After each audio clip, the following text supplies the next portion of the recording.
Assalamualaikum warahmatullahi wabarakatuh. Perkenalkan, nama saya Muhammad Mirza Ispahani.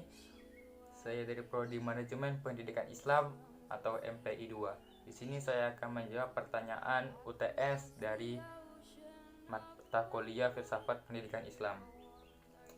Soal yang pertama, jelaskan Tuhan, manusia, dan alam. Jelaskan dengan kacamata Filsafat Pendidikan Islam. Tuhan, manusia, dan alam merupakan tiga komponen penting yang memiliki keterkaitan yang sangat erat dan tidak dapat dipisahkan antara satu dengan lainnya. Tuhan telah diyakini sebagai zat yang telah menciptakan alam semesta beserta isinya. Manusia diciptakan oleh Tuhan dengan dibekali potensi yang meliputi kemampuan akal, rasa, dan cipta, serta didukung dengan kemampuan fisik dalam bentuk tubuh yang sebaik-baiknya, sehingga karenanya manusia mampu menguasai alam semesta. Sedangkan alam diciptakan oleh Tuhan sebagai rahmat untuk dapat digunakan dalam pemenuhan segala kebutuhan manusia. Jadi jelas bahwa antara Tuhan, manusia, dan alam memiliki hubungan dan keterkaitan yang begitu erat, sebab alam dan manusia sebagai merupakan bukti adanya Tuhan, dan Tuhan sebagai sang pencipta atau khalik. Setelah itu soal nomor 2. Deskripsikan ruang lingkup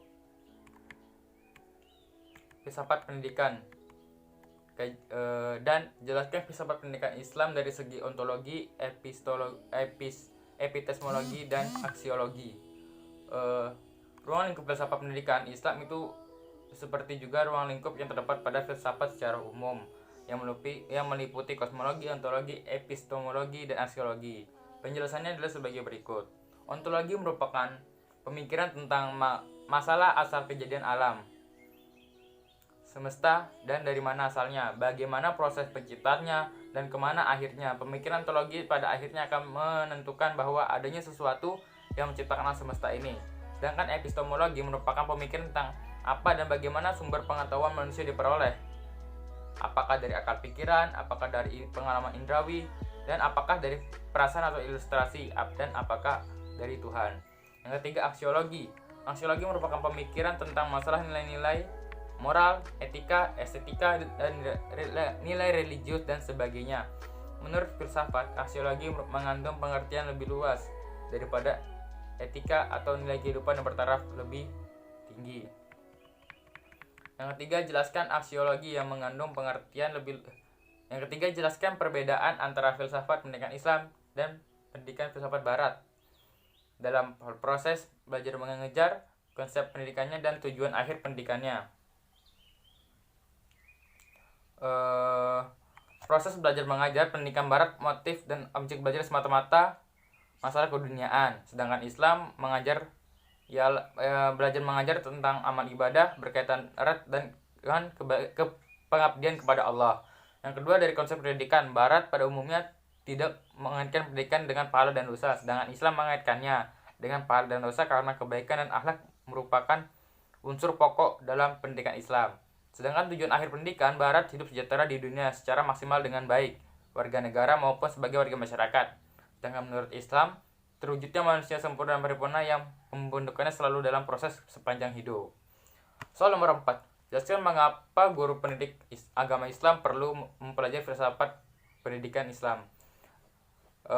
Karena guru PAI dituntut untuk memahami teori-teori disiplin ilmu umum dan juga mempunyai pengalaman yang luas tentang masalah kehidupan yang realistis. Oleh karena itu, filsafat pendidikan Islam sebagai alat yang penting untuk menganalisis, membedah, dan sebagai dasar dalam upaya pengembangan yang berhubungan dengan pendidikan agama Islam. Soal terakhir, yaitu soal nomor 5. Soalnya, jelaskan dan berikan argumentasi tentang pendidikan Islam dalam perspektif Imam Ghazali, Ibnu Khaldun, dan Kiai Haji Hasyim Asy'ari. Dari Imam Ghazali menegaskan bahwa pencarian ilmu dalam berbagai bidang dasarnya sebagai tangga untuk mencapai rifatullah.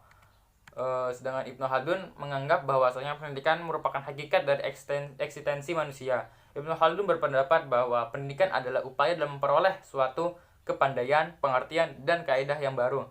Pandangan Ibnu Khaldun merupakan tentang pendidikan berpijak pada konsep dan pendekatan kepada filosofi empiris. Melalui pendekatan ini, ia memberikan arahan kepada visi tujuan pendidikan Islam secara ideal dan praktis. Apapun tujuan pendidikan Islam adalah mencari ridho Allah.